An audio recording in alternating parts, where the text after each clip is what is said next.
Oh my goodness. Wonderful, wonderful Wednesday. Welcome, y'all. Woo! Where has time gone? January 31st. It is the end of the first month of the year. Welcome to the Cold Calling Podcast, Season 3, Episode number 4. Give me some more in 2024. I am honored and privileged to be your host, Larry Long Jr., CEO of LLJR Enterprises. That's Chief Energy Officer, if you're asking. The Cold Calling Podcast is sponsored by our great friends at Monster Connect. Rawr!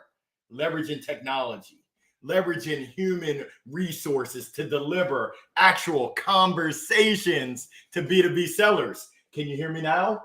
Who doesn't want to connect with 8 to 12 decision makers each and every hour? Yes, that is you. Please check out the free demo at Monster Connect. Now, hey, the Cold Calling Podcast, we're here to provide insights to sales representatives and professionals, to sales leaders to help you, yes, you, and you, and you, and you, and you, to take your game to that next level.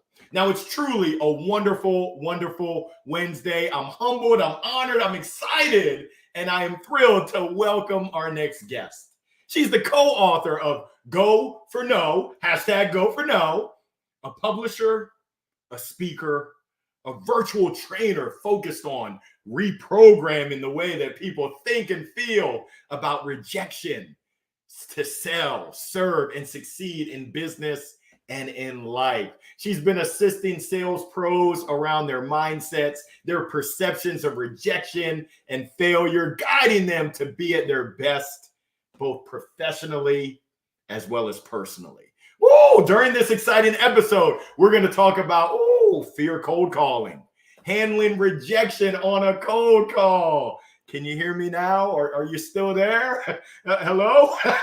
And everything else that's related to being better in the face of adversity, rejection. And she's here to answer any and all of your questions. Big congratulations, as she just celebrated 17 years with Courage Crafters. She's an alum of Cal State Long Beach, formerly the Prospectors, I think. Now the Sharks. Shark attack. What a way to end the first month of the year. Roll into February with some great momentum. Let's give a warm, cold calling podcast welcome to Miss Andrea Waltz. Woo! How are you? I'm good, but I have some bad news. I ate my telephone earlier because I see you with the banana. I just want you to know I ate mine earlier. So, that's probably a good thing. Fruits and vegetables, that's a great thing. All right. Okay, good. I just wanted to get that out. Oh, well, I am super excited to be able to pass you the microphone. Thank you for joining us. Thank you for being open to sharing your amazing wisdom. I like to get started with a segment I call Who, What, and Why. Who are you? What do you do? And why do you do it? The mics are all yours. Well, thanks, Larry.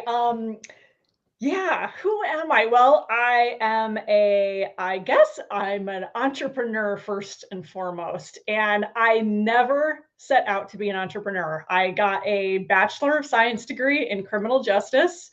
I wanted to catch bad guys. I wanted to actually be a crime scene investigator. This was before it was even a thing, like before there was any CSI didn't exist. That television show wasn't even out yet. But that's how I wanted to catch bad guys. And it turned out that that's a very hard job to get, by the way. It's a very coveted job. And so they said, after I graduated, they said, well, you could be an intern and maybe work for free for the sheriff's department for a couple years, and then we'll see what happens. And I was like, no, I don't know. I can't work for free I've been starving for too long as a college student. So no to that. In the meantime, I was also working almost full-time at a company called LensCrafters, the eyeglass retailer. And that's actually where I met my now husband, business partner. Yes, nice fit, by the way, nice fit. And We got to talking. Our philosophies meshed. He told me the go for no story, which I will share later. And he said, did you know that like big companies pay people to come in and deliver training and speak to them, and they pay a lot more than we get paid for an hour? And I was like, no, what are you talking about? And he explained the whole thing to me. And then he said, and I think we should write a book together. And I was just naive enough to say yes to that. I was like, that sounds good. So we ended up quitting our corporate jobs together, and we launched a company. I had no idea what I was doing. Cold calling was the foundation of how we got prospects, because this was before social media.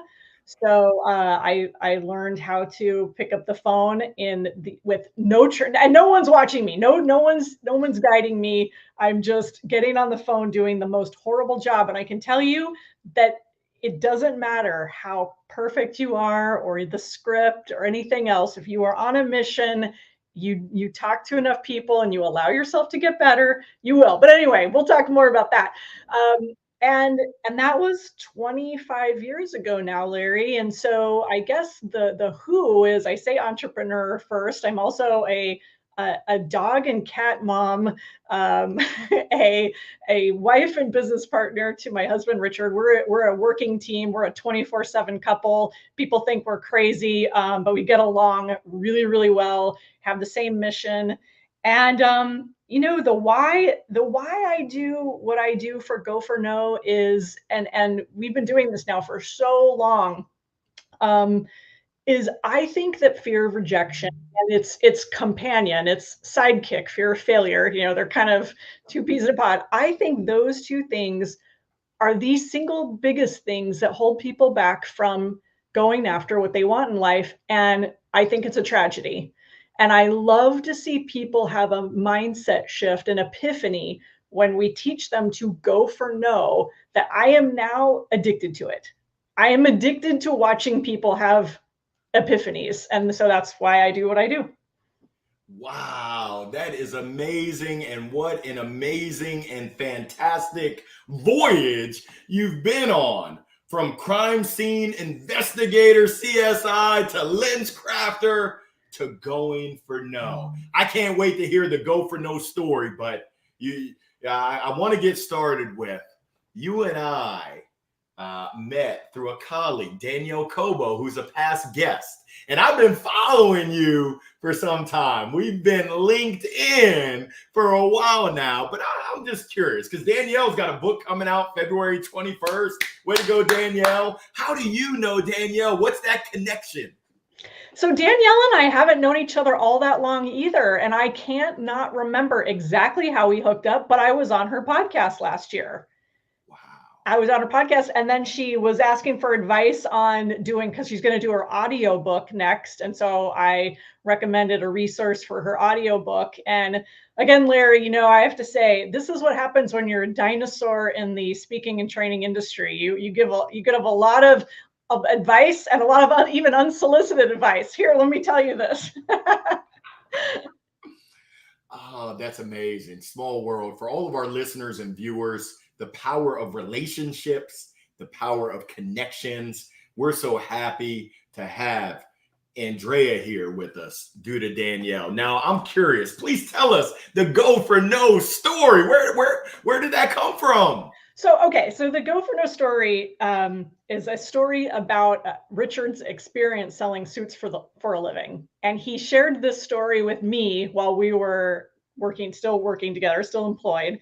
And when he shared it with me, I had this total epiphany. So basically how the story goes is he left Chicago, where he was working for his father, who was a legend in the automotive fleet industry, left Chicago because he was tired of living under his father's sales legend's shadow and wanted to just get out, right? He was just ready to get out on his own. So he moves from Chicago to Los Angeles.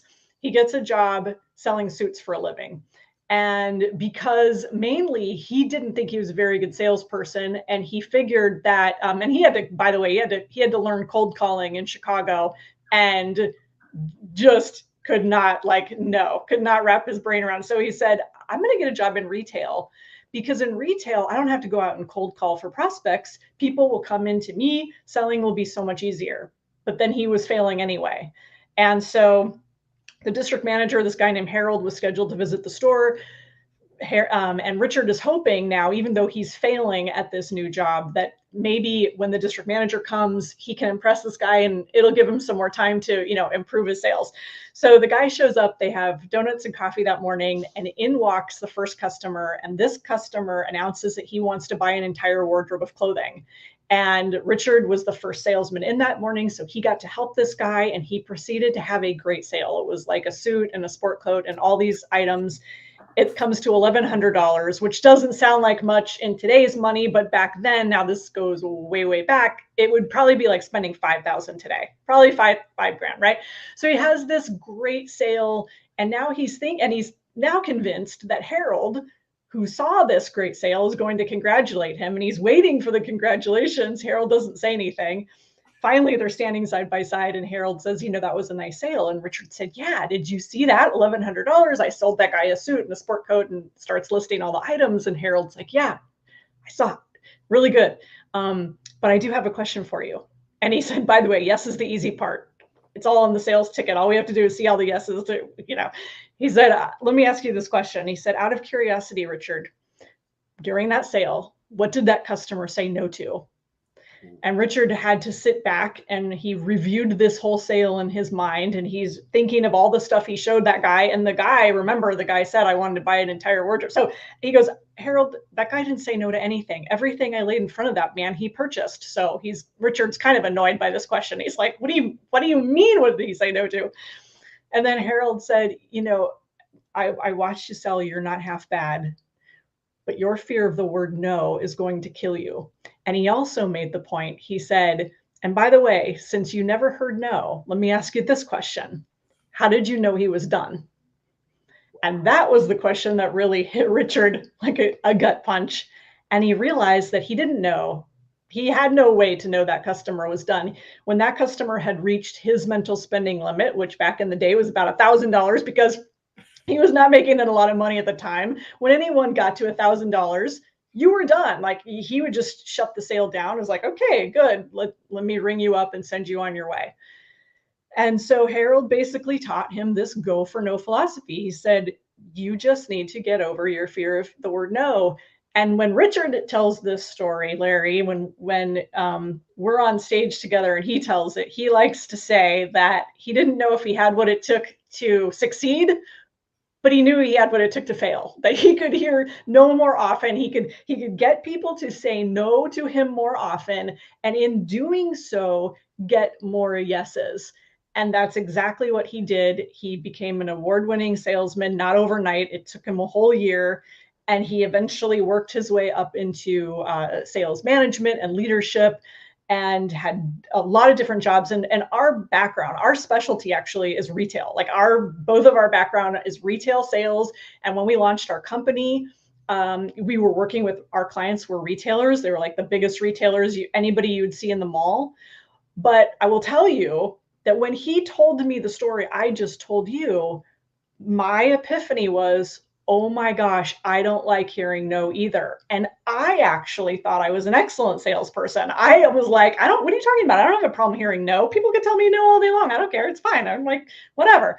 And then I realized that I would pick and choose what I would tell someone, what I would show someone. I would make assumptions. I would do everything I could to kind of avoid that no, going after the yes and not wanting to look pushy and all of that kind of stuff. And so it was a big epiphany for me as well. And then, of course, we launch our company. And now I really have to hear no, because if you are an entrepreneur and you got to sell yourself, you better get real snuggly with no real fast. An expert at no. I love it. And I appreciate you sharing that story. Oh my goodness, Richard's experience selling suits. It's funny. My mom asked me to go out and knock on doors. I'm 13 years old, and to hand flyers for Larry's Lawns by Larry. And I did not want to do it. I said, can I just leave it in their door in the mailbox? She said, no, you need to knock and speak to people. I said, nah. She said, why? What's the worst that someone can say to you? No. She said, is it really that bad? Yes. I do not. Oh, I just get crushed. And who likes to get crushed? Nobody. But I love how you share this mindset shift. That's powerful. Now, I want to know from your experience, what are some of the most common fears that you experience with sales professionals around cold calling? And I'm going to double down. I want to know how your go for no approach helps them to overcome whatever that blocker might be. Yeah. So there's a deep relationship between fear of failure, fear of what other people are thinking of you, and cold calling. I mean, and that it is inescapable. And I will tell you that over the 20 plus years of teaching this concept, we find that people fall into, like, I guess probably three different categories.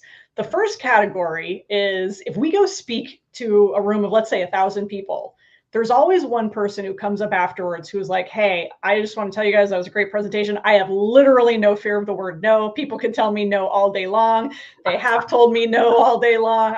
It doesn't bother me. It's like water off a duck's back, but I'm glad you were here for everybody else. So that's category one.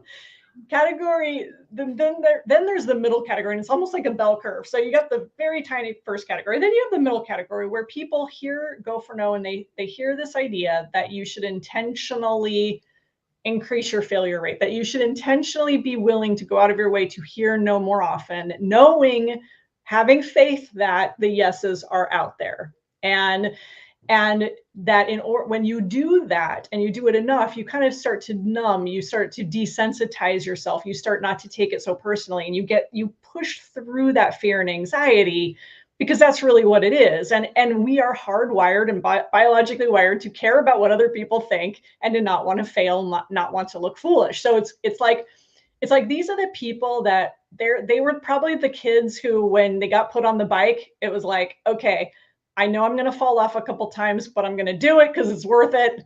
The pain and the temporary looking stupid in front of my friends is worth it because I want to ride the bike with everyone else. So you push through it.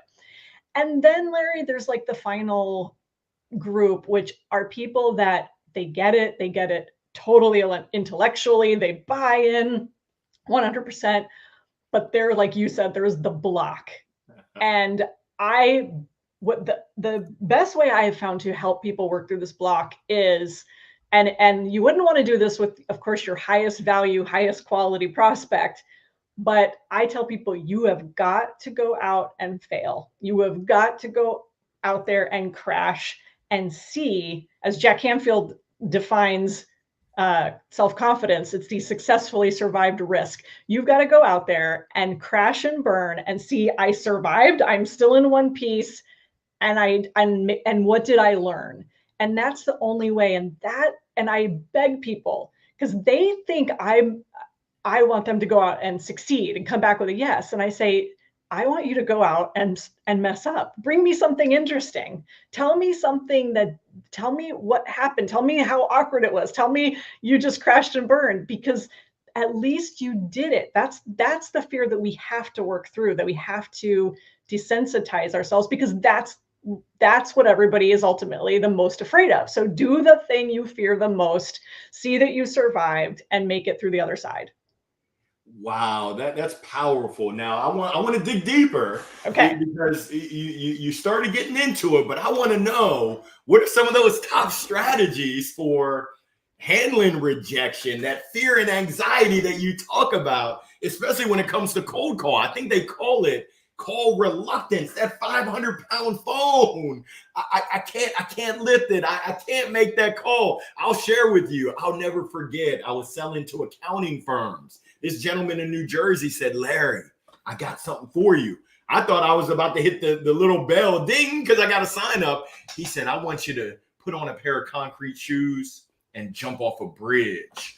I said, oh, good googly muggly. I looked through the manual, how to overcome the objection of kill yourself, and it wasn't there. So I said, God bless you too. And then I hung up. I was scared to make that next call. So I'm curious, how can sales pros take those strategies and turn the no's into opportunities to have success? Yeah. So I mean, the main thing is, right? I mean, you absolutely have to take action in the face of fear. You cannot wait for that feeling to go away. So one of the things, a couple things. One is, especially with cold calling, is you've got to work with your physiology and not against it. And I think what happens is when you get those, I mean, I certainly have had them, so I know you get the butterflies in your stomach, you get the whatever the feeling is, whether you get the sweaty palms, you're starting to sweat, you're starting to shake, your voice is shaking, whatever the physiology is, you can't hack that to make that go away. And so you've got to operate with it. You've got to like be mindful of it and say, okay, these things are happening. See, that's the flight response. That's like danger. Your brain is going, danger, danger. You don't want to do this. You're going to mess up. This is going to be a disaster for you. You're going to get fired. You're going to be living under the freeway overpass tomorrow if you do this. So don't, whatever you do, don't do this. And so that physiology is incredibly unhelpful.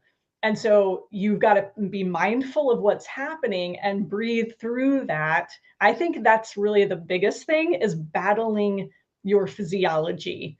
The other thing that we teach from a kind of strategy standpoint is we teach people to set no goals instead of yes goals. So while you should have your vision, and that vision should ideally be pulling you towards whatever your goal or dream is, you simultaneously should be going after and collecting no's. So what Richard and I did is, and I'll tell you that, so we, entrepreneurs are an interesting lot, because we set our own quotas, and we act like it's somebody on high, right? It's like when we hit our own quota, we go like, oh, thank God that's done, right? We hit the quota, and it's like, wait a minute, you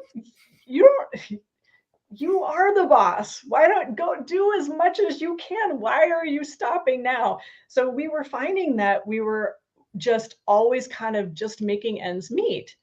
And that's because we had this typical yes goal of getting about 4 yeses per month. And then we said, wait a minute, what if we got 100 companies to say no to us each month? What if we set a goal to get 100 no's? And this could be anywhere in the process. So this could be that initial call where you're just doing a disqualification. Hey, do you guys hire, do you have events? You hire speakers? Nope, we sure don't. You go like, great, okay, click, right? I got a couple no's. It could be, oh, sure we do, absolutely. Great, can I send you a package? No. It could be, you qualify somebody, they're your ideal prospect. You send them information, you send them an email, and then you follow up, and then maybe it doesn't go anywhere. So there's all of these go for no moments within the process.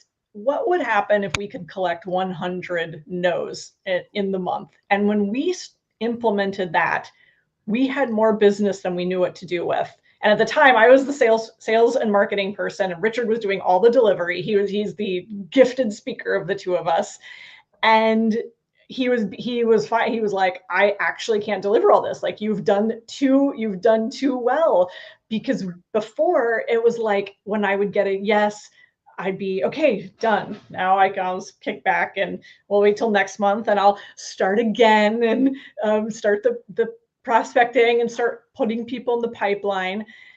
And that was the real mindset shift. So one of the things, Larry, in addition to the physiology, is can you go after it and gamify it in a fun way that keeps you interested in it? And I have seen so many people have success with this when they start counting, tracking, and paying attention to their no's as much as they do the yeses.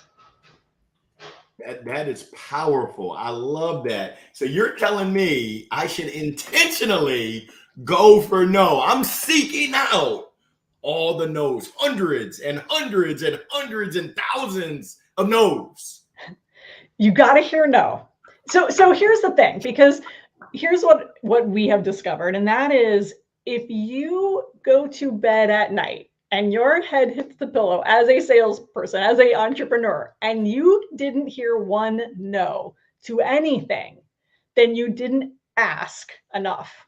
And I kicked off 2024 with an ask your ask off challenge. That's what we called it. Ask your ask off challenge.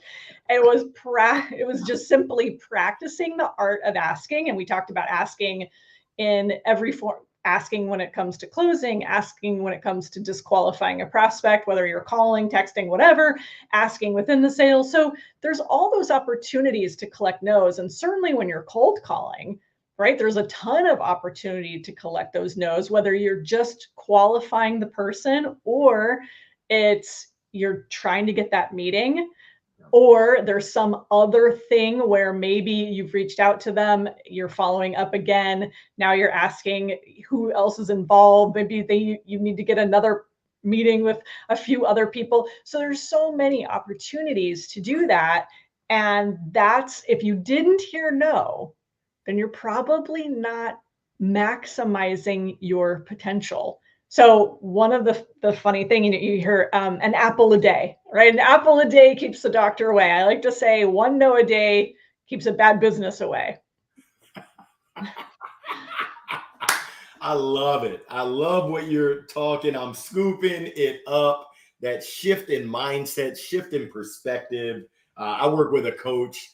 The coach talks about this intuitive fence that we oftentimes set around ourselves, and we don't believe we can break through that fence, that anything is possible. Now, I love the Ask Your Ask Off challenge. Are there any other exercises, any other practices that you can recommend for sales professionals, especially those newer, let's say early in career, smilers and dialers, BDRs, SDRs, even AEs that might be allergic to prospecting and picking up that phone?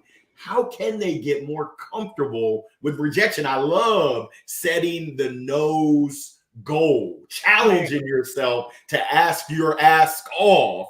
Anything else that you got for us? Yeah. So in addition to setting no goal, which is really like your baseline strategy, right? It's the way that you implement and do the behavior of going for no. And so much of it as well, Larry, is mindset. And I think the other part of that is when you set a no goal, when you hit that no goal, and it doesn't have to be crazy. Doesn't have to be, 100 no's or 10 no's in a day, because here's the thing. We're talking about actual no's here. We're not talking about like, oh, I made 5 calls, I left 5 voicemails, didn't hear anything. Those are not no's. So we're very clear and intentional. Like, people say, what exactly is a no? Which sounds so funny. Like, don't we all know? And yet, really, what is it? And for us, it's somebody truly understands your offer and they understand what it is you're asking. And that's something that even in the Ask Your Ask Off challenge, a lot of times we think we're asking, but we're not asking. We're presenting, we're sharing information, and then we're kind of just sitting back and expecting this other person to say like, so should we meet? So should I send you money? What should I do? So it's about being intentional about your ask. And so a couple things. One is create a no awareness. Start tracking how many no's you're actually collecting. And the first way that you do that, and this is a great exercise for anyone to do, no matter what your business is, especially for new people though, is to come up with a list of all your go for no moments. So those are all the moments in your entire process where you are truly asking that yes or no question, and you can get an answer. Now, I know some people listening to this might be saying, and there's two red flags I want to address. Some people listening to this might be saying, like, Andrea, what's with all the closed-ended questions? I mean, we want to dig, we want to do discovery, we want to ask people, well, tell me about this, and what's been working for you and what's not working for you. I'm not talking about that. I'm talking about the moments where you've done maybe that good job, or maybe where you do need to ask that initial qualifying question. So it is a closed-ended question. There are plenty of go for no moments. And even if they are open-ended, even if they are open-ended questions, they're still go for no moments where you have that moment to ask or talk yourself out of it. And so you have the moment where maybe you have a prospect that you recognize is definitely not the person that you should be talking to within the organization. And you, in that moment, you say to yourself, I should ask them who's the better person to contact, who heads up making this decision, who heads up this department. And you say it in your head, and then immediately you go like, no, don't ask it. You're gonna look desperate, you're gonna look needy, what will they think of you, blah, blah, and you talk yourself out of it. That's your classic go for no moment. And then you hang up and now you go, okay, so now I've got to go on a research. I got to start researching to find out who this person is because I didn't ask in that moment and I had to go for no moment. So strategy is create that no awareness, write a list of your go for no moments so that you're mindful of them and you understand what your goals are. So I'm just going to pause to see if you have anything on that. That's powerful right there. The no awareness, tracking the number of no's, creating a list of those go for no moments. I'm going to say a little bit louder for the people in the back. Did you hear that? Start with developing a list of your go for no moments, tracking it, intentionally getting the no's, asking your ask off, making sure you ask the questions, the tough questions. I think Tony Robbins talks about the most successful people ask the best questions. I say the tough questions, those questions that you want to ask, but there's that something in your heart, in your head that holds you back. You're spot on. I love it. And I'm so glad that you brought that up. It does take a lot of courage to do this. And when you are, if you are a salesperson within a company and you, fundamentally, like your job is on the line here if you don't get this done.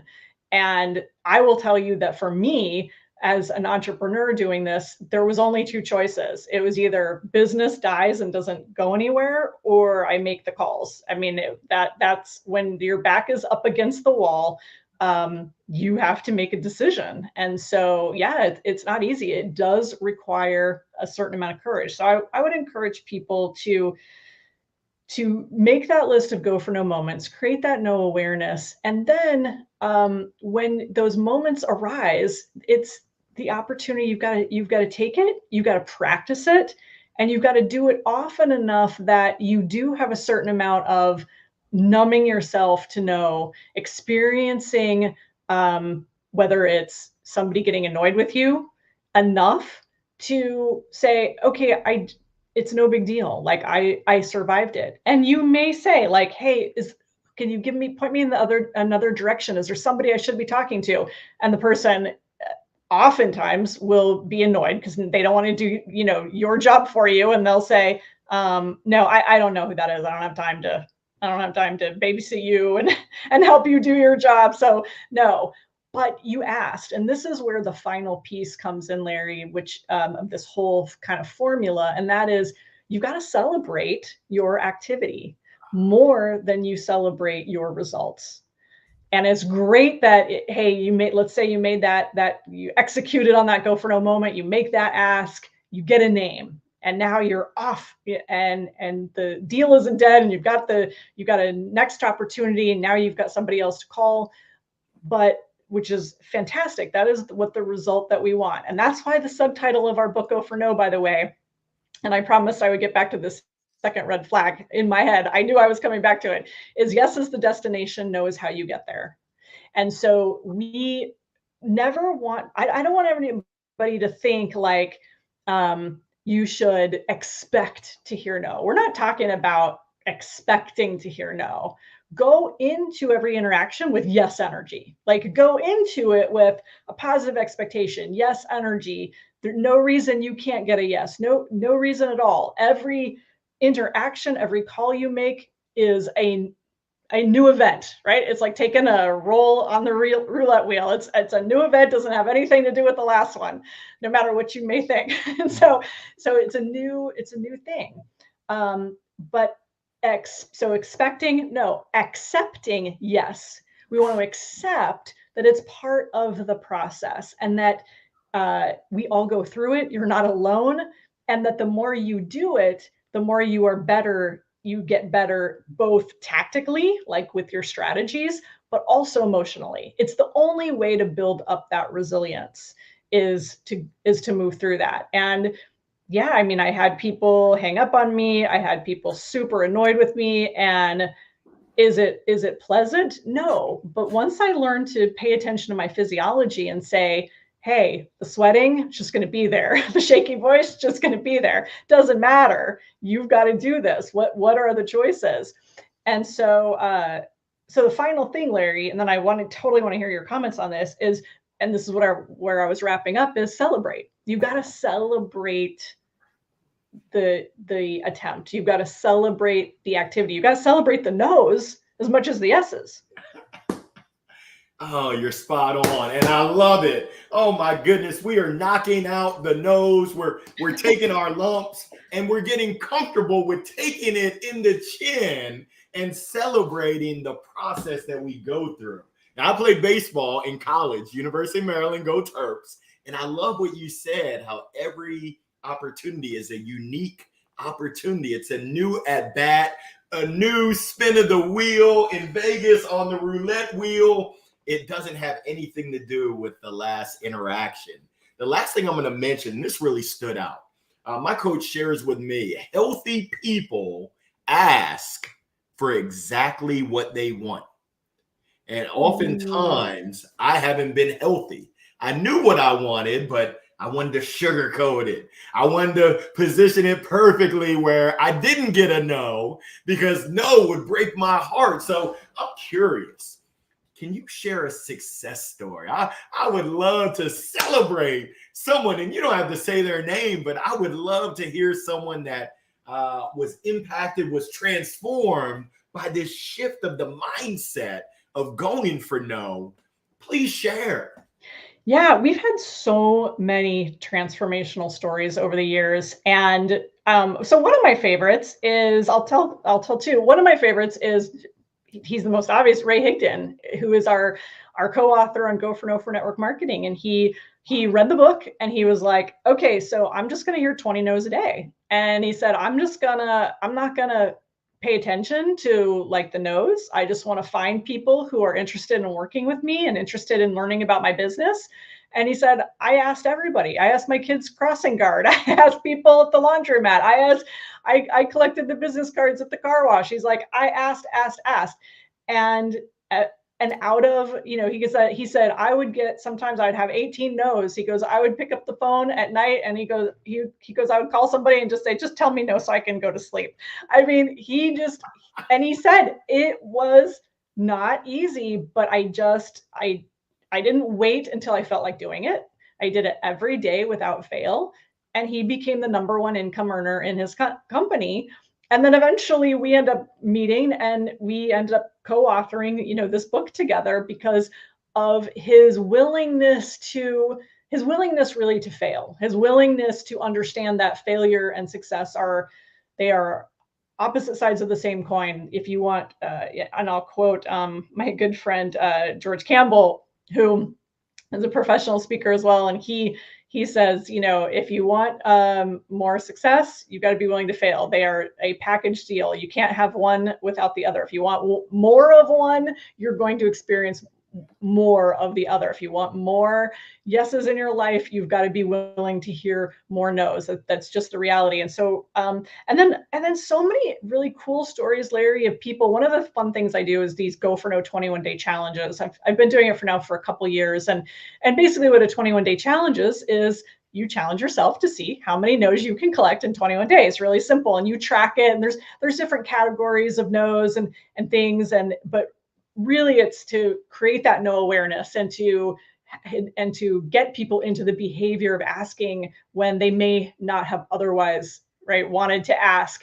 And and one of the categories that we actually track is what we call personal no's. And some people thought that means like a personal no, like, I don't like your blonde hair, Andrea, or something like that. No, it's not personal. It's not, you're not insulting somebody personally. It's where can you be a better communicator in your personal life? Like, for example, I love food, so I'm always attaching like strategies for eating. Can I have this free cookie? Can I have this? Can I have that? So, can you get seated, at your favorite restaurant? If they seat you at this horrible table, can you ask for the cute, adorable table in the front window, with the flower on it instead of back by the water station?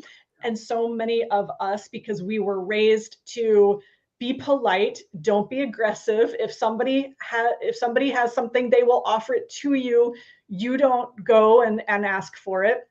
So there's a lot of, I think, buried down beliefs that we have just as based on how we were raised, where we think that asking is the certain way. So from a getting a personal no standpoint, it's make these crazy asks. It's have fun with it. And I had a lady who she hadn't talked, and I don't know the details. It doesn't matter, but she hadn't talked to her grandfather in years. And she was really afraid that he was going to reject her.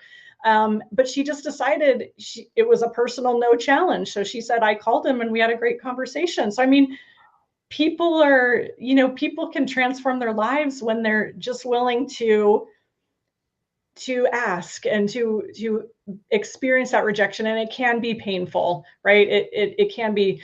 One of the other tips I also just want to leave while I'm thinking about it, for especially new people, and I get this all the time. People say, like, what if this is going on? What if that's going on? What if I'm following up with somebody and it's been a long time, or whatever, or what if it's awkward? And I say, whatever you are thinking and feeling in that moment, don't be afraid to call that out, because the other person is probably thinking the exact same thing. So if you're cold calling somebody and you feel like it's out of the blue, then say, hey, Bob, I know this may be out of the blue and I'm calling you at kind of a weird hour. Maybe you're calling at 7 a.m. I'm calling you at 7 a.m. Say paint the picture of reality, and they will get that you are a high EQ salesperson, that you are paying attention, and then make your ask after that. So whatever, my big advice to this is, whatever you are experiencing, like if you're going after a personal no, hey, I know this is weird. We haven't talked in 15 years and here I am calling you today. Call it out. And now you're connected because you show that person that you have that awareness. Wow, that's amazing. And we've got live listener Parm. Celebrate your activity more than your result. Love that, Andrea. To anyone that's listening live, please feel free to shoot Andrea any questions that are on your mind. Now, Andrea, I want to know. You're a co-author, Go for No. You're a publisher, a speaker, a virtual trainer. You do it all. You host challenges. What else do you have up your sleeve? What are your offerings to support sales professionals and organizations? So, well, like I said, Larry, I'm a dinosaur in this industry now. I've been roaming the planet since AOL dial-up, so we've got lots of offerings.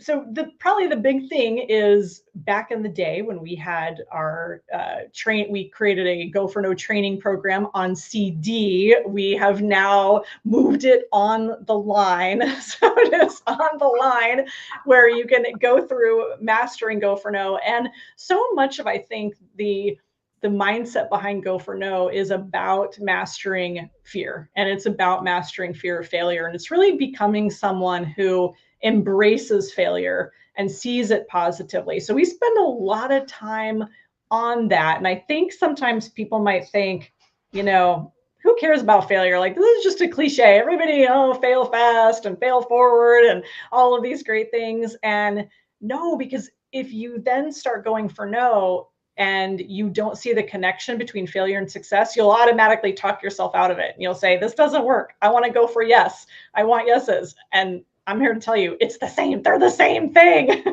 I'm just telling it to you in a slightly different way. I promise you, we want yes. if somebody calls me and they say, hey, Andrea, we want to book you, trust me, I do not hang up on them. Okay. I do not like, no, that's just too easy. I don't take yes that easy. No, we love yeses, but we don't love yeses at the exclusion of loving no. We love no as much because we understand the connection between yes and no. Wow, I love that. Love, love, love, and appreciate you sharing that. Now you're close to the industry. You're speaking to sales professionals. I'm curious, what do you see as that number one challenge as we progress? Because times are changing, and I don't believe Yeah. you're a dinosaur. You are certainly a seasoned veteran, which is amazing. What would you say are some of those top challenges that you're seeing from the sales professionals and leaders and organizations that you Right. work with? So I think the biggest thing is technology, right? Technology is changing. I mean, even the idea of cold calling, even the idea of using the phone, people are like, I mean, you have people who don't call anyone they've never, some people have never even used a telephone. So, in fact, there was a meme the other day that I put on my Facebook page, and it was like the message that you get at the gas pump says, uh, see the cashier, and then it says me. Absolutely not. I mean, people won't even walk in to see the cashier. It's like, I don't want to talk to anybody. Everything's chat, everything's DM. So Larry, I think technology is creating this separation of communication, and yet the biggest, most life-changing things that have ever happened to me have all taken place in person. Most of them, to be honest, in person. Or so having appointments with people, meeting people at conferences, holding public seminars where we invited customers and clients, going to trade shows, going to conferences. And then second to that, getting people on the phone, talking to people. I used to, have conversations with prospects, all like in-depth, multiple conversations. And it was just meeting on the phone, not on Zoom. You just picked up the phone and called people. And so that has definitely changed. Here's what hasn't changed: our brains. Our brains are still operating, yeah, the exact same way. And so, what I have found talking, especially to millennials, is hitting send is the equivalent of when we had to pick up the phone. Like for them, hitting send is terrifying. And I'm like, hitting send is like the easiest thing in the world. I can hit send all day long. I can hit publish all day long. There you go. It's the easy button. So the technology, even though it may make some of it easier, I don't think it has changed the fear aspect. Right. And the other thing that I see is that it doesn't matter. You still have to talk to humans, because your life and your business will still be most impacted, and you'll benefit most and have the strongest customer relationships with the people you speak with.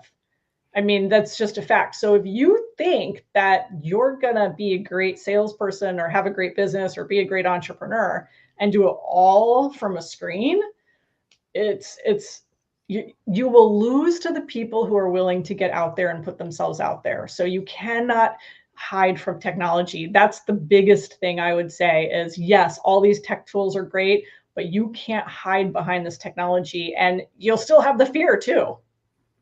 Wow, that is powerful. And I love what you're sharing. I see so many connections between that fear of failure, the rejection that we might face in sales and calling and emailing, as well as how it relates to our personal life, our personal growth, our professional and personal development of becoming better. We really got to get comfortable with being uncomfortable, change the mindset, step out of our comfort zone. This is amazing. Andrea, I can't thank you enough. I want to ask you, because you dropped so many mics and so many gems. I mean, I can keep going. I really can keep going. For our listeners and our viewers out there, what's the one biggest thing that you want them to take away from everything that you shared today, if there was just one thing that they could take away, what would that be? Okay. Yes, I know what this is. I know what this is. So the biggest impediment to going for no, it would be the kryptonite, right? And I think I'm doing that right. Superman, kryptonite killed Superman, right? Right. So, okay. So the kryptonite for go for no is making assumptions. And actually, making assumptions is one of a great book called The Four Agreements by Don Miguel Ruiz. And to your point, Larry, personal development, absolutely. Becoming an asker, being willing to face no, being willing to stand in that fear and experience that fear, move through it. It's all that is such personal. That is the heart of personal growth. So making assumptions is the kryptonite to a good ask. And those are the stories that we tell ourselves all day long. This company's too big. They're never going to go for this. This person's the VP of, technology. They're a CTO. They're a CMO. They're never going to talk to me. Whatever all the stories are that you tell yourself, those are all assumptions, and those kill asks. Those kill go for no moments, because what we do to protect ourselves from hearing those is come up with those assumptions, go like, oh yeah, that sounds right. And your brain is like, yeah, it's totally right. I promise you, they don't want to hear from you. I promise you. Your brain is all like, yes, don't do anything stupid. And that is where we have to get rid of the assumption. So you got to shut down your assumptions and say, you know what the truth is? The truth is, I don't know. Like, I really don't know. So I'm going to find out. I'm going to ask. And the worst thing that's going to happen is this person's going to get annoyed. I might get a no. But what I know is I'm going to survive it. And I'm going to live to fight another day. That is amazing. That is amazing. Wow. Stop making assumptions and make the ask. Ask your ask off. I love it. Now, where can people connect with you? Or folks want to find you? Where can they find you? Go for no. Man, if you type go for no on the internet, we're going to pop up. I'm go for no on Twitter. We're go for no on Facebook. I'm go for no on LinkedIn. I'm not go for no on TikTok. I lost that one. You gotta get the dance moves ready. And I'm going for no dancing. No dancing. Now, are folks able to follow you on LinkedIn as well? Yes. Go for no. I love it. I love it. I want to say from the bottom of my heart, from Monster Connect, from the Cold Calling Podcast, thank you for sharing so many great insights. For those that are listening live, for those that are checking out the recording, make sure you key in on not just what she said, but also what you can do and how you can apply it to your specific situation. That's the biggest thing. I'm guilty as charged. I take a lot of notes. I've got notebooks everywhere. And what I've realized is the notes are only as good as the actions that I take as a result of it. So take the gems that Andrea was so kind to share with us and put them into action. Andrea, thank you for being so kind, for taking the time to join us on the Cold Calling Podcast. We appreciate you. Thank you, Larry. So much fun.